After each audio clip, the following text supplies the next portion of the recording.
ఎప్పుడు ఏది చేయాలన్నా ప్రకృతి అప్పుడు అది చేపిస్తుంది మనతోటి. అంతా దేవుడి సంకల్పంతో జరుగుతుంది, అంతా పరమాత్మ సంకల్పంతోనే జరుగుతుంది. మరి అంతా మంచిగా ఉండాలి కదా, చెడు ఎందుకు పెట్టింది? ఓకే, మంచిదే క్వశ్చన్. దీనికి చెప్పుకుందాం. అయితే నాయన ఇప్పుడు ముళ్ళబాట పూలబాట రెండు, ముళ్ళబాటలో నడిచినోడికి ముళ్ళు గుచ్చుకుంటాయి, పూలబాటలో అట్లా రెండు ఎందుకు వేసినట్టు అనుకుందాం. నాయన రెండు ఎందుకు? అదే అనుకుందాం ఎందుకు వేసినట్టు. ఇప్పుడు దేవుడు మంచివాడు అయినప్పుడు అంతా మంచిగా ఉండాలి, చెడు ఎందుకు అనేది మన ప్రశ్న. చెడు ఎన్ని రకాలు, చాలా రూపాలలో ఉంది కదా చెడు. అసలు ఎందుకు ఇన్ని రూపాలు చెడు? ఆయన సృష్టించిందే కదా, అంతా ఆయన బిడ్డలమే కదా, మీరంతా నా బిడ్డలే, నా రూపాలే అంటుండు కదా ఆయన. అన్నప్పుడు మరి అసలు చెడు ఎందుకు వచ్చింది? ఓకే, అందరిలోనూ ఉన్నది ఆత్మ అని అందరికీ తెలియకుండా కొంతమంది అయినా తెలుసుకున్నారు కదా. అయినా నువ్వు వేరు, ఆయన అది చేస్తుండు ఇది ఆయన చేస్తుండంటే ఆయనతో ఆ పరమాత్మ చేపిస్తుండు అని అనుకోకుండా ఎందుకు చేస్తుండు, అట్లెందుకు చేయాలి, ఇట్లెందుకు చేయాలి, ఆ తప్పు ఎందుకు చేయాలి, ఈ ఒప్పు ఎందుకు చేయాలి? అప్పుడు నేను చేసింది నీకు నచ్చదు, ఇంకొకరు చేసింది నాకు నచ్చదు, అది విమర్శించడం ఎందుకు? అంటే మనలోనే మన గురువింటర్లో కానీ అట్లా తెలిసిన వాళ్ళు కూడా విమర్శించడం ఎందుకు? ఇప్పుడు తెలుసు కదా మనకి, ఎందుకు విమర్శించడం? ఈ తేడా ఎందుకు పెట్టింది అసలు ఆ పరమాత్మ? అసలు చెడు అనేది లేకుండా చేయొచ్చు కదా. చెప్పండి నాయన. ప్రయత్నం అమ్మ. గురుగారు అనుగ్రహం. దయతల సద్గురు ప్రభు మహారాజు కూర్చోయి. గురుర్ బ్రహ్మ గురుర్ విష్ణు గురుర్ దేవో మహేశ్వర, గురు సాక్షాత్ పరబ్రహ్మ తస్మై శ్రీ గురవే నమః. దయతల సద్గురు ప్రభు మహారాజు కూర్చోయి. ఈ ప్రపంచంలో మంచి చెడు, సత్యము అసత్యము, ధర్మము అధర్మము, న్యాయము అన్యాయము, నీతి అవినీతి, ఇవన్నీ కూడా మనిషి యొక్క మనోపరిధికి సంబంధించినవి. ఇవన్నీ కూడా మనుషుల యొక్క మనోపరిధిలో, మనస్సు యొక్క పరిధిలో ఉండేటువంటి అంశాలు. ఇవి మనస్సు యొక్క తారతమ్యాలు, మనస్సు యొక్క ఆలోచన ధోరణిలో పుట్టినటువంటి అంశాలు ఇవి. పరమాత్మ స్థాయిలో ఈ భేదాలు ఉండవు. పరమాత్మ స్థాయిలో ఈ భేదాలకు ఆస్కారం లేదు. అక్కడ పరమాత్మ స్థాయిలో భేదానికి ఆస్కారం లేదు. ఈ వెష్టిభావం అంటే మనం పాంచభౌతికమైనటువంటి శరీరాన్ని ధరించినప్పుడు, ఈ ప్రకృతిలో ఉన్నప్పుడు మనకు ఇలాంటి భేదాభిప్రాయాలు కనిపిస్తాయి. ఎందుకంటే పరమాత్మ ఈ ప్రపంచాన్ని సృష్టించటమే అలా సృష్టించారు. అంతా సత్వగుణంతో సృష్టించరా. ఈ త్రిగుణాత్మకమైనటువంటి సృష్టి అన్నారు. ఇది ఎలాంటి సృష్టి? త్రిగుణాత్మకమైనటువంటి సృష్టి అన్నారు. దీంట్లో ఖచ్చితంగా 3 స్థాయిలు ఉంటాయి. అధో స్థాయి ఉంటుంది, మధ్యమ స్థాయి ఉంటుంది, ఉత్తమ స్థాయి ఉంటుంది. సత్వగుణం, రజోగుణం, తమోగుణం, 3 గుణాలతో సృష్టింపబడినటువంటి ఈ సృష్టిలో 3 లక్షణాలు ప్రకటితమవుతాయి. 3 లక్షణాలు ప్రకటితమవుతాయి. దీని యొక్క లక్షణమే అది. ఈ ప్రపంచం యొక్క లక్షణమే అది. శరీరం యొక్క లక్షణమే అది. అయితే మనసు శరీరంతో అటాచ్మెంట్ అయ్యున్నంతసేపు ఈ భౌతికమైనటువంటి త్రిగుణాత్మకమైనటువంటి భావాలు మనకు ప్రకటితమవుతూ ఉంటాయి. అవి అనుభవానికి వస్తూ ఉంటాయి. ఎప్పుడైతే మనం ఒక సద్గురువుని ఆశ్రయించి జ్ఞానాన్ని మనం పొందినప్పుడు ఈ భేదం అనేటువంటిది దాటిపోగలుగుతాం. సద్గురువును చేరి కూడా వాళ్ళకి ఇంకా భేదాభిప్రాయాలే ఉన్నాయంటే వాళ్ళు ఇంకా గుణాలను దాటలేదని అర్థం. గురుభక్తుడైనా గురువైనా ఎవరైనా కానీ గుణతీతుడు కావాలి. త్రిగుణాతీతుడు అంటారు. త్రిగుణాతీతుడు అంటే గుణతీతుడు అంటే త్రిగుణాలకు అతీతుడు కావాలి అన్నారు. త్రిగుణాలకు అతీతం అంటే త్రిగుణాలంటే తమోగుణము, రజోగుణము, సత్వగుణం. ఈ 3 గుణాలకు అతీతంగా మనం జీవించగలిగినప్పుడు, ఎప్పుడు జీవించగలుగుతాం?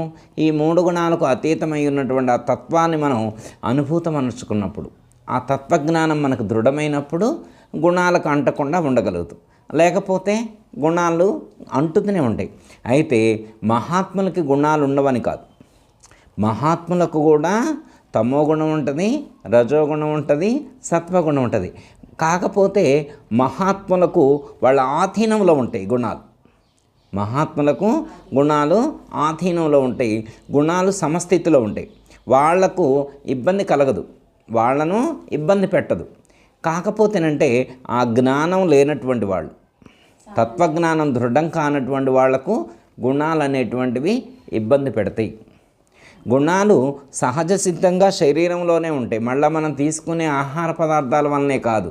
సహజ సిద్ధంగా ఈ ప్రకృతిలో మనకు సాంఖ్య విచారణ చెప్పినప్పుడు సృష్టి నిర్మాణంలోనే ఇవి ఏర్పడ్డాయి. మన ఈ ప్రపంచం మొత్తంలో కూడా అవి స్ప్రెడ్ అయ్యే ఉన్నాయి.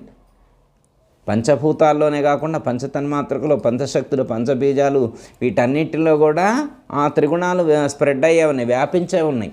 కాబట్టి జగత్తు మొత్తం కూడా త్రిగుణాత్మకమైనటువంటి సృష్టి. మన శరీరం కూడా త్రిగుణాత్మకమైనటువంటి సృష్టి.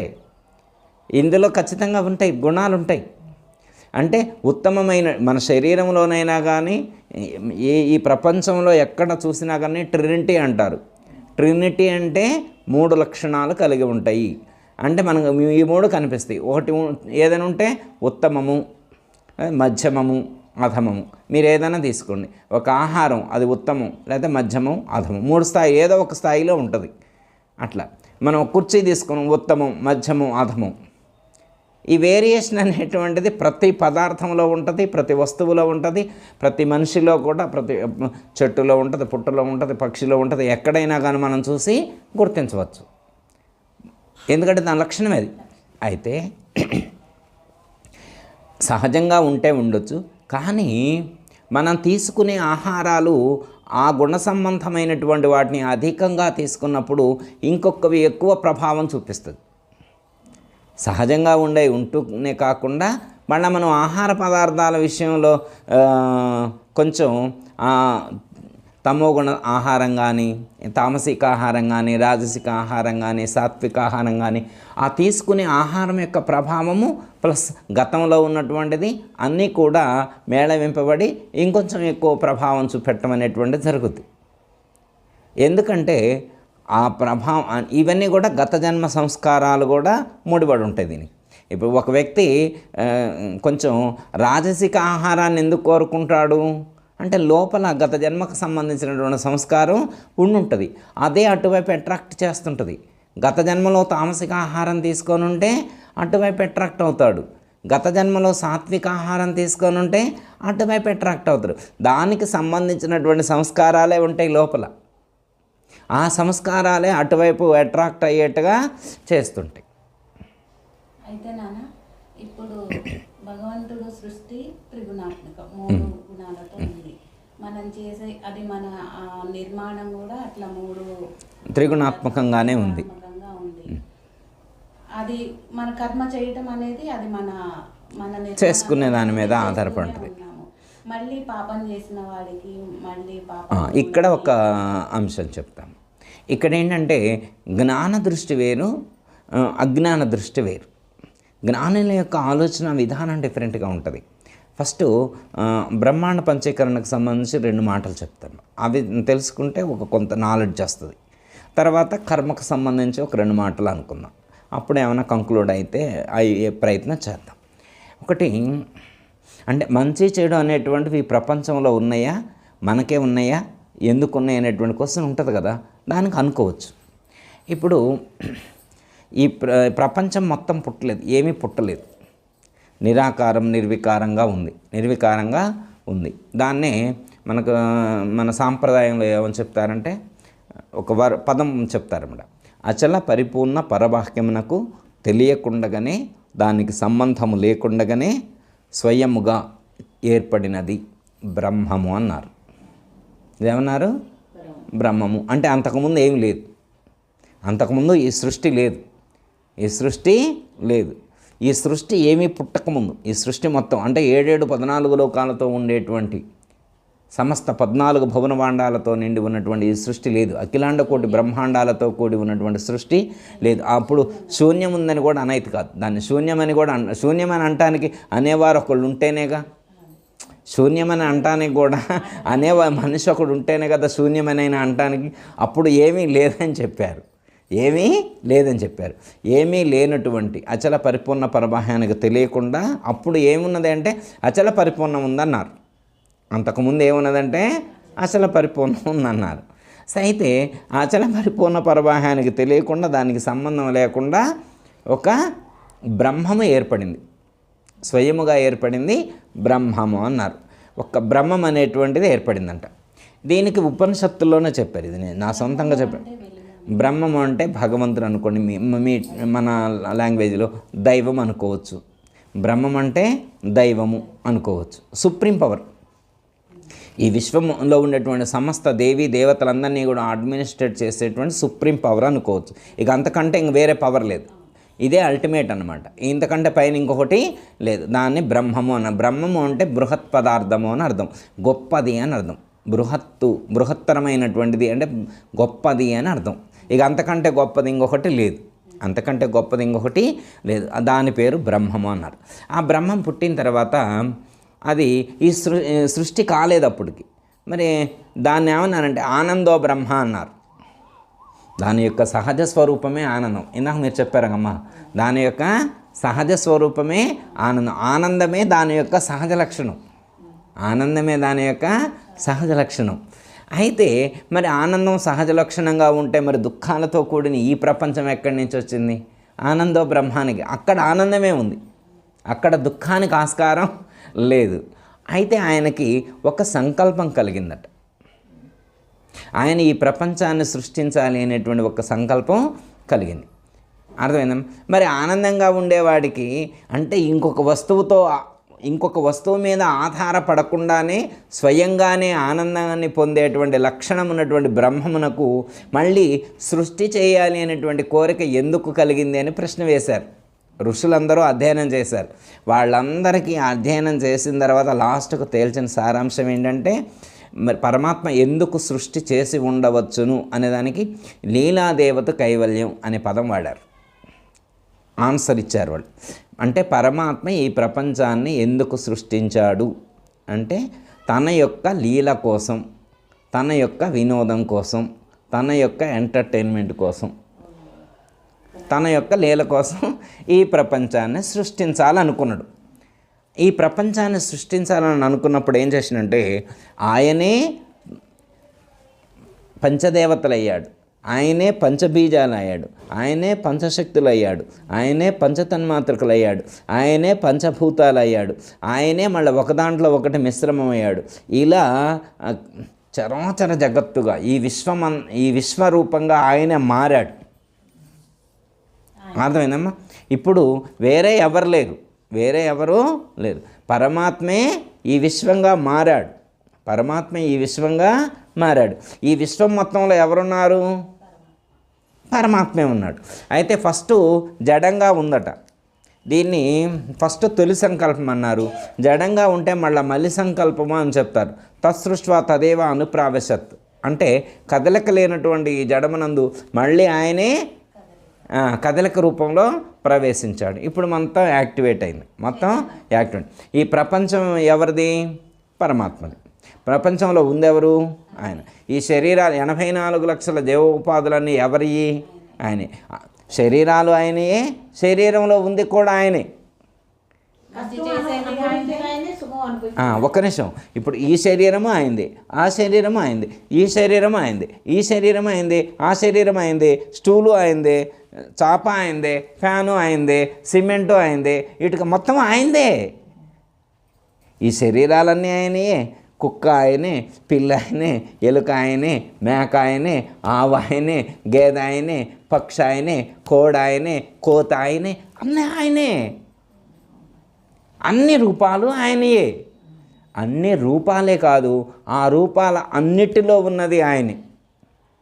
ఆ రూపాలన్నిటిలో ఉన్నది. అత్తగారు ఆయనే, మామగారు ఆయనే, కోడలు ఆయనే, కొడుకు ఆయనే, మనవడు ఆయనే, మనవరాలు ఆయనే, తోటి కోడలు ఆయనే, తోటి కోడలు చెల్లెలు కూడా ఆయనే. అందరిలో ఉంది. ఓకే, ఇప్పుడు అందరిలో ఉన్నది ఆయనే. అర్థమైందమ్మా? ఇప్పుడు అందరిలో ఉంది ఆయనే కదా. ఈ శరీరం ఆయనదే కదా, ఈ శరీరంలో కూడా ఆయనేగా ఉంది. ఇది ఎవరు సృష్టించారు? ఆయనే సృష్టించుకున్నాడు. ఆయన ఎందుకు సృష్టించుకున్నాడు? ఆనందం కోసం సృష్టించుకున్నాడు. ఆయన తన లీల కోసం సృష్టించుకున్నాడు. ఎందుకోసం? లీల కోసం సృష్టించుకున్నాడు. ఇప్పుడు ఇందులో ఉన్నాడా లేడా? అందులో ఉన్నాడా లేడా? అందులో ఉన్నాడా లేడా? అందులో ఉన్నాడా లేడా? ఇప్పుడు ఈ శరీరాలన్నీ ఆయనే కదా, శరీరంలో ఉన్నది కూడా ఆయనే కదా, శరీరాలన్నీ ఆయనే, శరీరంలో ఉన్నది ఆయనే. ఈ శరీరంలో ఉండే అనుభవాలు పొందేది ఎవరు? శరీరంలో ఉండే అనుభవాలు పొందేది ఎవరు? ఆ శరీరంలో ఉన్న అనుభవాలు పొందేది, ఈ శరీరంలో ఉన్న అనుభవాలు పొందేది, మరి ఈ శరీరంలో ఉన్న అనుభవాలు పొందేది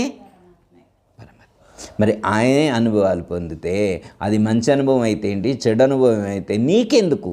అసలు నీకు సంబంధం లేని విషయం కదా ఇది. ఇప్పుడు ఇది ఆయనకు సంబంధం. అదే ఇప్పుడు మాకు వస్తేనండి, ఇప్పుడు అన్ని ఉపాధుల్లో ఉంది ఆయనే, అన్ని అనుభవాలు పొందేది ఆయనే, అన్ని అనుభవాలు పొందేది ఆయనే అయినప్పుడు మంచి ఉంది చెడే ఉంది, అన్నీ ఆయనకు సంబంధించినవే కదా. ఆయనే అయినప్పుడు మళ్ళీ ఇంకో దైవ ఆరాధన ఇవన్నీ ఎందుకు? అయితే ఇప్పుడు మీ శరీరంలో ఎవరున్నారు? ఆయనే ఉన్నారు, ఆయనే ఉన్నారు కదా. మరి మళ్ళీ ఒక క్వశ్చన్, ఇప్పుడు ఈ శరీరంలో ఆయనే ఉంటే మరి మీరెక్కడున్నారు? మరి మీరున్నట్టు తెలియట్లేదా మీకు? మీరున్నట్టు తెలుస్తుందా లేదా? ఆయన ఉన్నట్టు తెలుస్తుందా, మీరున్నట్టు తెలుస్తుందా?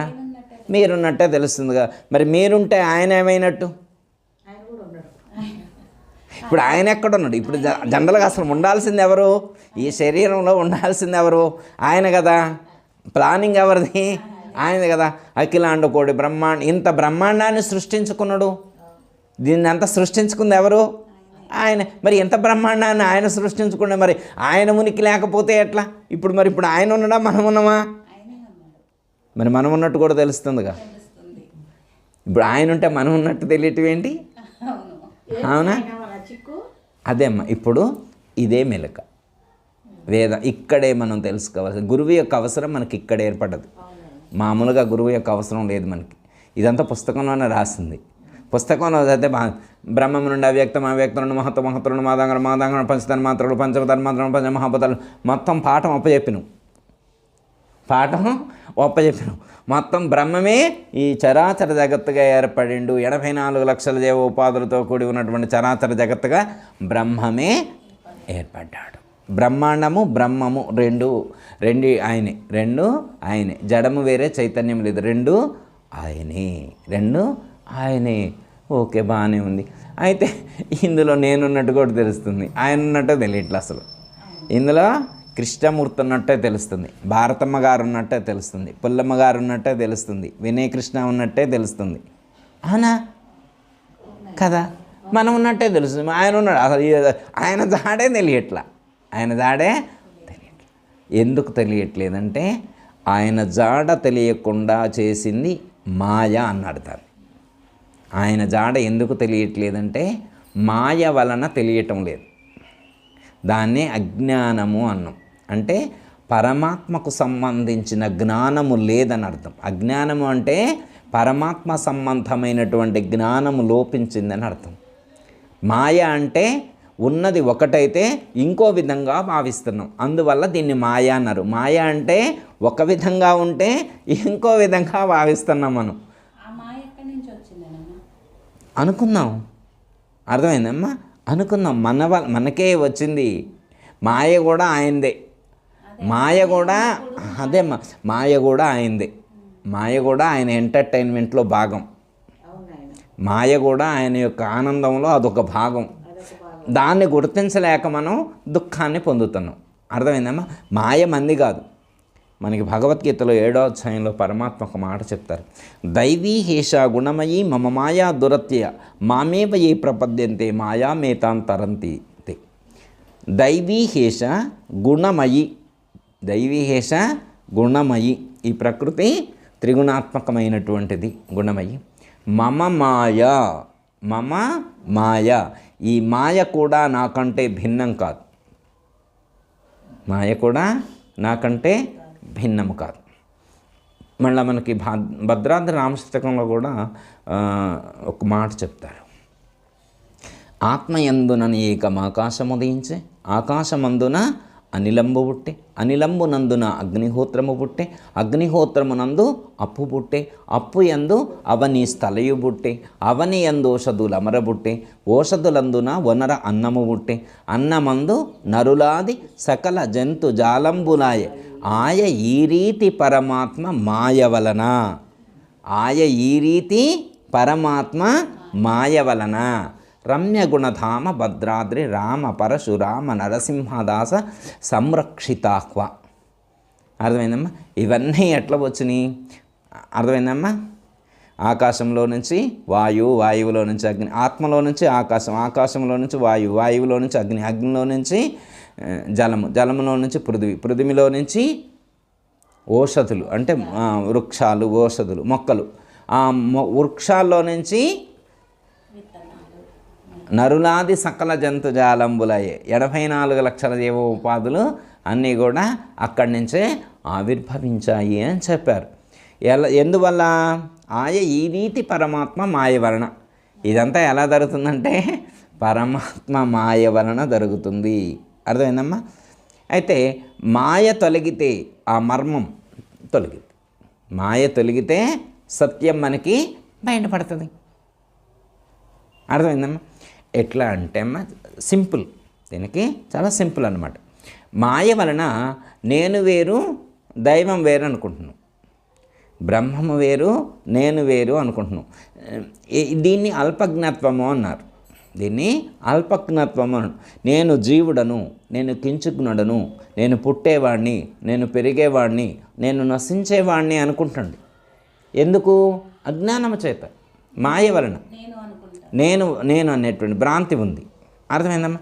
ఎప్పుడైతే మనకి గురువుగారు చెప్పినటువంటి జ్ఞానం దృఢమైంది, మమైవాంశో జీవలోకే జీవభూత సనాతన, నాయన నీవు నశించేవాడవు కాదు, నీవు అల్పజ్ఞుడవు కాదు, నీవు నా యొక్క అంశవు, నీవు నా యొక్క స్వరూపానివి అని చెప్పారు. ఎప్పుడైతే నేను అల్పజ్ఞున్న కాదు, నేను పరమాత్మ యొక్క అంశను అనేటువంటి భావం దృఢమైందనుకోమ్మా, పరమాత్మ యొక్క అంశే నేనన్నప్పుడు ఇక పరమాత్మకి నాకు ఇంకా తేడా లేదు కదా, ఇంకప్పుడు మనకు ధైర్యం వస్తుంది. ఇంకప్పుడు నేను శరీరంతో పాటు పుట్టేవాడిని కాదు, శరీరంతో పాటు పెరిగేవాడిని కాదు, శరీరంతో పాటు నశించేవాడిని కాదు. శరీరం పుట్టకముందు నేనున్నా, శరీరం పుట్టిన తర్వాత నేనుంటా, శరీరం నశించిన తర్వాత కూడా నేనుంటాను, శరీరంతో సంబంధం లేకుండా ఉంటాను అనేటువంటి జ్ఞానం సాధకుడికి దృఢమవుతుంది. ఎప్పుడు? మమైవాంశో జీవలోకే జీవభూత సనాతన. ఈ ప్రపంచంలో ఉన్నటువంటి సమస్త ప్రాణులన్నింటి యందు ఉన్నది పరమాత్మ యొక్క అంశయే అనేటువంటి జ్ఞానం మనకు దృఢమైనప్పుడు. ఓ గురువుగారు ఇన్ని బోధలన్నీ మేము వింటనేమన్నా, ఇవన్నీ మాకు తెలుసు, కానీ మరి ఇందులో ఇప్పుడు ఎన్ని బోధలు విన్నా కానీ నేనున్నట్టే తెలుస్తుంది, కానీ మరి ఆయన ఉన్నట్టు తెలియట్లేదుగా. కృష్ణమూర్తి ఉన్నట్టే తెలుస్తుంది, కృష్ణమూర్తికి కావలసిన రుచులే గుర్తుకొస్తున్నాయి, కృష్ణమూర్తికి కావలసినటువంటివే వినాలనుకుంటాడు. ఆయన ఉంటే ఆయనకు సంబంధించిన చరిత్ర కానీ ఆయనకు సంబంధించిన నాలెడ్జ్ ఉండాలి కదా, నాకు సంబంధించినటువంటి నాలెడ్జ్ ఎందుకుంది అంటే విచారణ చేస్తే ఇందులో ఉన్నటువంటి నేను బ్రహ్మము కంటే భిన్నము కాదు అనేటువంటి జ్ఞానం దృఢం కావాలి. అర్థమైందమ్మా? అమ్మగారు చెప్పినట్టు తెర వెనుక తెర ముందు రెండు చోట్ల ఉన్నది ఆయన అనేటువంటి జ్ఞానం దృఢం కావాలి. ఓకే, అర్థమైందమ్మా? ఇందులో ఉన్నటువంటి నేను పరమాత్మ కంటే భిన్నం కాదు, పరమాత్మ కంటే వేరు కాదు అనేటువంటి సత్యము బోధపడాలి. అది ఎప్పుడు బోధపడుతుంది? సద్గురుమూర్తి సూచన చేయాలా, మనకు మాయ తొలగాలి, అంటే ఆ సద్గురుమూర్తి చెప్పినటువంటి సత్యము దృఢం కావాలి. మనకు ఆ సత్యము దృఢం కావాలి. తత్వమసి అన్నారు. తత్పదము త్వంపదము వేరు కాదు, ఒక్కటే. అసిపదం అంటే ఒక్కటే అని అర్థం. తత్వమసి మహావాక్యం చెప్తారు. తత్ అంటే అది, త్వం అంటే నీవు, అది నీవు ఒక్కటే. అది అంటే బ్రహ్మము, బ్రహ్మము నీవు ఒక్కటే అని చెప్పారు. మరి బ్రహ్మము నేను ఒక్కటే ఎట్లా అవుతా? అదే నేను అనేది జీవుడేగా. అదే నీవు బ్రహ్మము కంటే భిన్నం కాదు. తత్వమసి అంటే ఇందులో ఉన్నటువంటి నీవు, నేను నేను అని పలికేటువంటి నీవు, త్వంపదమైనటువంటి నీవు తత్పదము కంటే భిన్నం కాదు, ఒక్కటే అని చెప్పారు. ఇది అర్థం కావడం కోసం మనకు 2-3 ఎగ్జాంపుల్స్ చెప్తారు, రకరకాలుగా చెప్తారు ఎగ్జాంపుల్స్. సపోజ్ ఉదాహరణకి మనం ఎప్పుడు వినేటువంటి ఎగ్జాంపుల్ ఒకటి చెప్తా. పెద్ద కొండ ఉంది, పెద్ద కొండ ఉంది. ఆ కొండలో నుంచి ఒక రాయిని బయటికి తీశారు, రాయిని బయటికి తీశారు. ఆ బయటికి తీసినటువంటి రాయితోటి విగ్రహాన్ని చేశారు.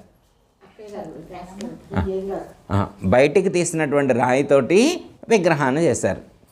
ఇప్పుడు ఆ విగ్రహాన్ని తీసుకెళ్ళి గుళ్ళో పెట్టి పూజ చేస్తున్నారు, గుళ్ళో పెట్టి పూజ చేస్తున్నారు. అయితే ఇప్పుడు మరి ఆ కొండ అక్కడే ఉంది. కొండ చాలా పెద్దగా ఉంది, విగ్రహం చాలా చిన్నగా ఉంది. కానీ విగ్రహాన్ని దేవుడు అంటున్నారు కానీ కొండను దేవుడు అంటలేదు.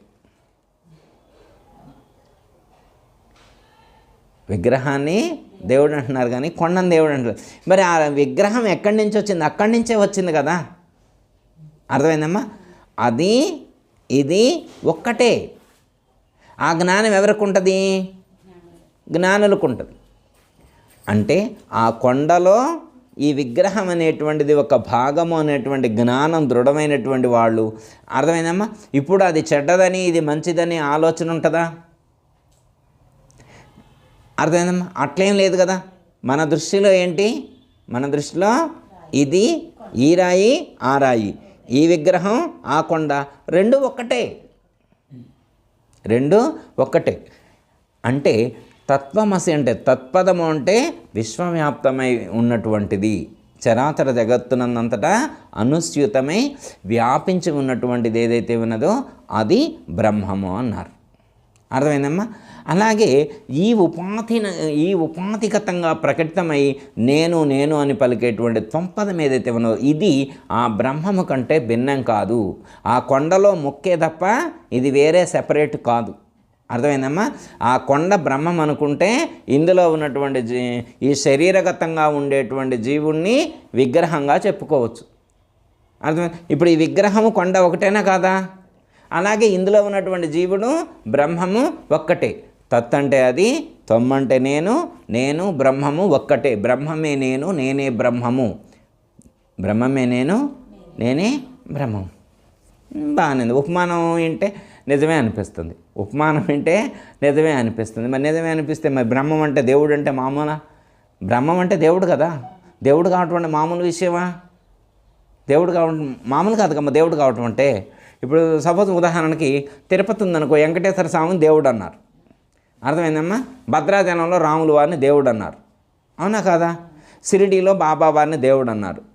కాశీలో విశ్వనాథ స్వామిని దేవుడు అన్నారు. అవునా కాదా? మరి శబరిమలలో అయ్యప్ప స్వామిని దేవుడు అన్నారు. అర్థమైందమ్మా? వాళ్ళందరూ దేవుళ్ళు అయ్యారు కాబట్టి దేవుడు అన్నారు. సపోజ్ ఉదాహరణకి మనం కూడా ఒక బోర్డు పెట్టినాం అనుకో, ఇంటి ముందర గురువు గారు నాకు చెప్పారు నేను దేవుడిని అని చెప్పి ఒక బోర్డు పెట్టినాం అనుకో అమ్మ, మరి వస్తారా మన దగ్గరికి? ఎవరైనా రారు. పోనీ అసలు బోర్డు పెట్టే ధైర్యం ఎంతమందికి ఉంది? బోర్డు పెట్టే ధైర్యం ఎంతమందికి ఉంది? పెట్టొచ్చు, ఒకటి పెట్టాలనుకుంటే పెట్టొచ్చు, కానీ పెట్టే ధైర్యం ఎంతమందికి ఉంది? అహం బ్రహ్మాస్మి, బ్రహ్మమే నేను, నేనే బ్రహ్మము. సద్గురుమూర్తి చాలా చక్కగా అర్థమయ్యేట్లుగా విపులీకరించి విశదీకరించి విశ్లేషణ చేసి మనకు అర్థాన్ని సూచించారు. కానీ మనకి దృఢం కాలేదు. ఇక్కడ వారు చెప్పింది సత్యమే. శాస్త్రంలో చెప్పబడినటువంటి దాన్ని, వేదంలో చెప్పబడినటువంటి దాన్ని వారి గురువు ద్వారా వారు అనుభూతమరుచుకొని నాకు అందించారు. కానీ నాకు కూడా అనుభూతికి అందాల, వింటే సరిపోలా. అర్థమైందమ్మా? శాస్త్రాన్ని వింటే సరిపోలేదు, శాస్త్రంలో విన్నటువంటిది నాకు అనుభవానికి కూడా రావాలి. మనకి పెద్దలు ఏమని చెప్తారంటే ఫస్ట్ వినాలట, తర్వాత కనాలి. అర్థమైందమ్మా? వినవలెనని కనవలెనని మనసందున కోర్కె గల్గు మనుజులే వినడి. వినజేసేదా కనజేసేదా, వినజేసేదా కనజేసేదా. నీకు చెబుతాను, అట్లే నీకు దర్శింపజేస్తా కూడా. నేను ఉత్తగా మాటలు చెప్పటం కాదు నీకు దర్శింపచేస్తా కూడా. దర్శింపజేసిన తర్వాత అందులో ఐక్యం కావడం అనేటువంటిది యువర్ చాయిస్, అది నీకు సంబంధించింది. జ్ఞాతుం నేను తెలియచేస్తా, ద్రష్టుం దర్శింపచేస్తా, ప్రవేష్టం నువ్వే ప్రవేశించాలి, అందులో నాకు సంబంధం లేదు. శాస్త్రం కానీ సద్గురువు కానీ ఏం చేస్తారు, ముందు తెలియచేస్తారు, మనకు అర్థమయ్యేట్లు బోధిస్తారు, అక్కడికి తీసుకువెళ్ళి దర్శింపచేస్తారు, సత్యాన్ని సత్యదర్శనం చేయిస్తారు. మనం దర్శించగలం. గురువు యొక్క అనుగ్రహంతో, గురువు యొక్క సంజ్ఞతో సత్యదర్శనం చేయగలుగుతాం. కానీ అందులో ప్రవేశించటం అనేటువంటిది మనకు సంబంధించింది. అది మన ప్రయత్నము ద్వారా ఆ స్థితిని పొందాలి. ఇప్పుడు గురువుగారు బ్రహ్మోపదేశం తీసుకున్న రోజున మనకి ఒక యుక్తి ద్వారా మనకు మన శరీరంలో వెలుగును దర్శింపజేశారు. మన శరీరంలో ఆత్మజ్యోతిని దర్శింపజేశారు. మనం దర్శించిను. ఆత్మ అంటే ఇది నాయన అన్నారు. భగవద్గీత శ్లోకాలు, చందమామ పాట, నేజూచిన అనే బ్రహ్మతత్వం ఇవన్నీ చదివించారు. ఆహా ఓహో నాకు దర్శనమైందన్నారు. ఏం దర్శనమైంది? ఆత్మ దర్శనమైందన్నారు. మరి గురువుగారు ఇంటికి పోయాక ఆ దర్శనం నిలబడిందా? ఎంతమందికి నిలబడింది? ఎంతమంది స్థిరంగా ఉన్నారు ఆ భావంతో, ఆ జ్ఞానంతో? అయితే ఇందాక మనం ఒక మాట అనుకున్నాం, నిజంగా ఒక ఆత్మజ్ఞాని ఎలా ఉంటుంది లైఫ్ స్టైల్? ఒక జ్ఞాని యొక్క లైఫ్ స్టైల్ ఎట్లా ఉంటుంది? అసలు ద్వేషానికి కానీ భేదానికి కానీ ఆస్కారం ఉంటుంది అక్కడ అరిషడ్ వర్గాలు ఉంటాయా? ఈషణత్రయాలు ఉంటాయా? వాసనత్రయాలు ఉంటాయా? అష్టమదాలు ఉంటాయా? అష్టపాశాలు ఉంటాయా? రాగద్వేషాలు ఉంటాయా? ఇవేవి ఉండవు. ఉంటే అతను ఆత్మజ్ఞాని కాదు, పరిపూర్ణుడు. తర్వాత పరిపూర్ణం దాకపోలా మనం ఇక్కడ కిందనే ఉన్నాం, మనం లో లెవెల్ సబ్జెక్ట్లోనే ఉన్నాం. ఇదంతా సాంఖ్యంలోనే నడుస్తున్నాం. ఇంకా తారకం అమనస్కం పరిపూర్ణం అంత పై మెట్లు అవన్నీ, అంత మెట్లు నాకు తెలియదు. కానీ కిందనే చిన్నవి అనుకోవటం. ఇప్పుడు మనం చిన్నగా కొంచెం బ్రహ్మాండ పంచీకరణి అనుకుంటేనే సమస్తం ఆయన సృష్టించాడు, ఆయనే బ్రహ్మాండంగా మారాడు, ఆయనే శరీరాలుగా మారాడు, ఆయనే శరీరాల్లో ఉన్నాడు, ఆయనే ఈ ప్రపంచంలో ఉన్నటువంటి అందరి ఉపాధుల్లో ఉండి అనుభవాలను పొందుతున్నాడు. అందరి ఉపాధుల్లో ఉండి అనుభవాలు పొందేది ఎవరు? ఆయనే. ఆయన అనుభవాలు పొందితే నాకెందుకు? అర్థమైందమ్మా? ఇప్పుడు నువ్వుంటే వస్తుంది. నువ్వు అసలు ఆయన శరీరంలో ఆయన అనుభవాలు పొందితే నీకేం సంబంధం? నువ్వెందుకు రియాక్ట్ అవుతావు? నీదా శరీరం? నువ్వేమన్నా తయారు చేసినావు? అది మనం ఏమన్నా తయారు చేసుకున్నావమ్మా? వస్తా అయ్యో మా వినయ్ ఉన్నాడు అనుకో అమ్మా, అయ్యో దీంట్లో అక్కడ మ్యానుఫ్యాక్చరింగ్ కాడ హార్ట్ పెట్టలేదంట, మర్చిపోయారంట, తీసుకొచ్చిస్తే మనం పెట్టుకున్నామా? మనం తయారు చేసుకుందా? ఇది మనం తయారు చేసుకోవాలా? దీన్ని తయారు చేసింది ఎవరు? ఆయన. ఏ ఊరయ్య మీ దేవురు, పరబ్రహ్మ నిర్మాణమే మా ఊరు. ఈ ఊరు ఏ ఊరు? పరబ్రహ్మ నిర్మాణం. ఇది మన నిర్మాణం కాదు, మన మ్యానుఫ్యాక్చరింగ్ కాదు. ఇది ఎవరి మ్యానుఫ్యాక్చరింగు? క్రియేటర్ ఎవరు? ఆయన. మరి ఆయన క్రియేషన్లో మన ఆలోచనలు ఏంటి? మన థాట్స్ ఏంటి? మళ్ళీ నేననేటి ఏంటి? నేనెక్కడున్నా? అసలు ఉంది మొత్తం ఆయనే. అయితే మళ్ళీ మనకు సంబంధించినటువంటి ఆలోచనలు ఎందుకు కలుగుతున్నాయి? ఎందుకంటే మాయ వలన, భ్రాంతి చేత, అజ్ఞానము చేత. ఎలా పోతుంది? గురువు యొక్క జ్ఞానము చేత ఈ యొక్క అజ్ఞానము తొలగిపోవాలి. చిన్న ఎగ్జాంపుల్ ఒకటి చెప్తే ఇది మన కొంచెం అర్థమవుతుంది. ఒక రాజుగారు, పవర్ఫుల్ అనమాట. ఆయన రాజుగారు చాలా పవర్ఫుల్ అనమాట. ఆయన వస్తూ ఉంటేనే పక్కన నిల్చుంటారు కదా, సపోర్ట్గా ఉంటారు కదా, బట్టలు కాళ్ళు వణుకుతాయట. ఆ రాజుగారు వస్తుంటే కాళ్ళు వణుకుతాయి అనమాట. అంత పవర్ఫుల్ కింగ్ ఆయన రాజు. అయితే ఇప్పుడు ఒక ఫంక్షన్కి వచ్చిండు రాజుగారు, ఒక 100 మంది బట్టలతోటి ఒక ఫంక్షన్కి వచ్చారు. ఫంక్షన్కి వచ్చిన తర్వాత రాజుగారు కొంచెం డ్రింక్ చేసిండు. రాజుగారు ఏం చేసిండు, కొంచెం డ్రింక్ చేసిండు. అది కాస్త ఎక్కువైంది. కొంచెం తెలిసిన వాళ్ళు ఫ్రెండ్స్ వాళ్ళందరూ ఉండటం వలన కొంచెం అధికంగా తీసుకున్నాడు. ఇప్పుడు అధికంగా తీసుకున్న తర్వాత అందరూ వెళ్ళిపోయారు. ఈ 100 మంది భటులు ఈయన రాజుగారే ఉన్నారు. ఇప్పుడు రాజుగారు సింహాసనం మీద కూర్చోవాలి కదా, అది ఎక్కువైనటువంటి కారణం చేత ఆ సింహాసనం మీద నుంచి కిందికి దిగి మెట్టు మీద కూర్చున్నాడు. సింహాసనం మీద నుంచి దిగి మెట్టు మీద కూర్చున్నాడు. ఈ పక్కన ఉన్నటువంటి భటులు దగ్గరకు రావడానికి భయపడుతున్నారు. అంత పవర్ఫుల్ కదా, ఆయన అసలు టచ్ చేయడానికి కూడా భయపడుతున్నారు. దూరంగా ఉండే ఏం చేయాలో అర్థం కాక ఇబ్బంది పడుతూ ఉన్నారు. అప్పుడు రాజుగారు వీళ్ళంటారు, రాజా మీరు మహారాజు, ఇక్కడ కింద కూర్చోకూడదు, అదిగో సింహాసనం అక్కడ ఉంది, మీరు వెళ్ళి సింహాసనం మీద ఆసీనులు కండి అన్నారు. అక్కడ ఎవడురా చెప్పింది, నేను రాజును కాదు, నేను బంటుని, నేను రాజును కాదు, నేను బంటుని అని చెప్పి మెట్టుపై కూర్చున్నాడు. మళ్ళీ ఇక ఈ లాభం లేదని చెప్పి అటు నలుగురు గట్టిగా పట్టుకొని తీసుకుపోయి మళ్ళీ కుర్చీ మీద కూర్చోబెట్టారు. కుర్చీ మీద కూర్చోబెట్టారు. అయ్యా మీరు మహారాజు అయ్యా, మయ్యగా ఇక్కడే కూర్చోండి, వద్దు నాయన మీరు దిగొద్దు అంటే, కాదు నేను మహారాజును కాదు, నేను సామాన్యుడిని అని చెప్పి మళ్ళీ వచ్చి కింద వచ్చి మెట్టు మీద కూర్చున్నాడు. మెట్టు మీద కూర్చున్నాడు. ఇప్పుడు ఆయన రాజు అవునా కాదా, రాజు అవునా కాదా? మరి ఆ విషయం రాజుగారికి తెలుసా? ఇప్పుడు తెలుస్తుందా? తెలియట్లేదు. నిజంగా ఆయన రాజే అయ్యున్నప్పటికీ కూడా ఆ చుట్టూ ఉన్నటువంటి వాళ్ళు గుర్తించారు ఆయన రాదని. ఆ చుట్టూ ఉన్నటువంటి వాళ్ళు ఆయన రాదని గుర్తించారు, కానీ ఆయన గుర్తించింది ఎవరు? రాజు.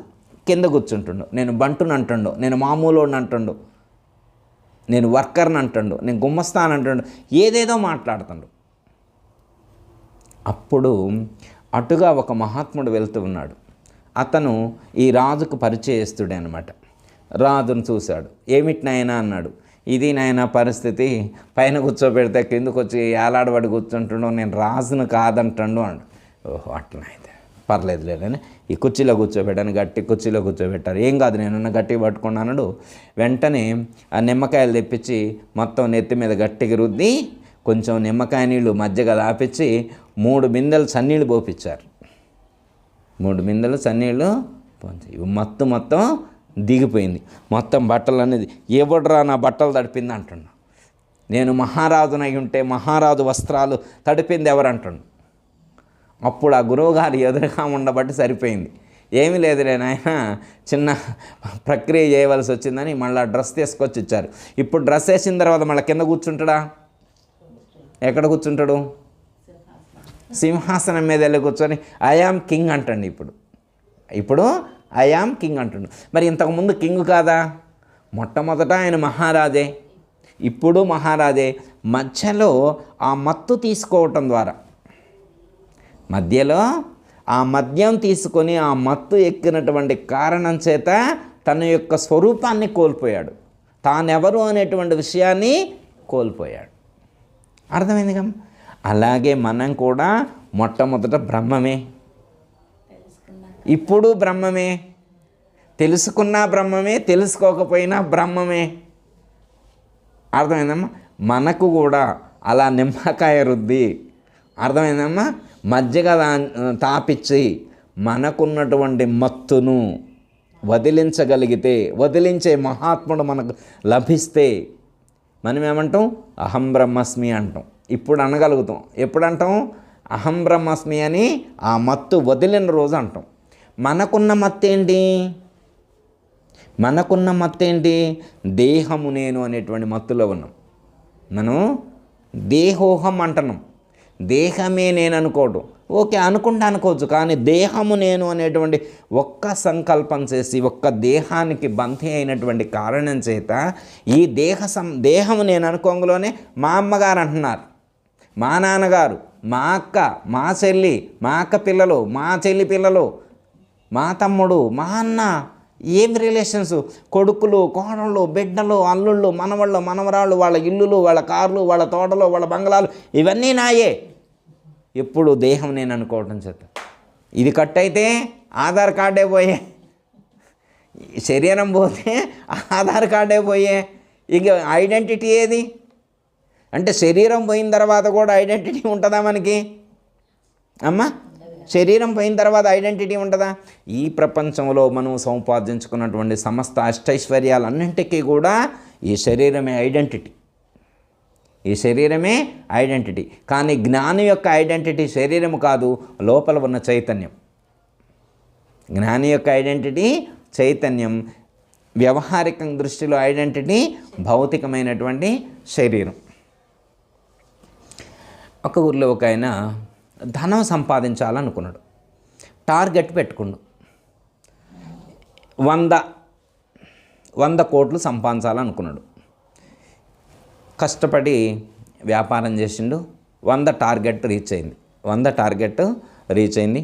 కొడుకులు మంచిగా డెవలప్ అయ్యారు, మంచి ఉద్యోగం చేసుకుంటూ ఉన్నారు, మంచి ఇల్లు కట్టుకున్నాడు, మంచి లైఫ్ స్టైల్, ఫుల్ హ్యాపీ. భార్యాభర్తలు మంచి అనుకూలత, కొడుకులు కోడళ్ళు అందరూ అనుకూలత, మంచి డెవలప్మెంట్, అంతా బాగుంది. ఇప్పుడు ఈయన అనుకున్నాడు ప్రపంచాన్ని జయించా అనుకున్నాడు. ప్రపంచాన్ని జయించాని, ఈ ప్రపంచంలో నేను పొందవలసింది ఏమీ లేదనని అనుకున్నాడు. ఒకరోజు వాళ్ళ ఫ్రెండ్కి ఫోన్ చేశాడు. ఫ్రెండ్కి ఫోన్ చేస్తే నేను యోగా క్లాస్కి వెళ్ళా అన్నాడు. ఈయనకి ఇప్పటివరకు యోగా అనేటువంటిది ఒకటి ఉంటుందని కూడా తెలియలే. ఇప్పటి వరకు ధనాన్ని సంపాదించాలి అనేటువంటి ఆలోచనతో ఉండి ఇంకా వేరే ధ్యాస లేకుండా పెరిగాడు. అప్పుడు యోగా అంటే ఏంటో నాకు తెలియదు అని అంటాడు.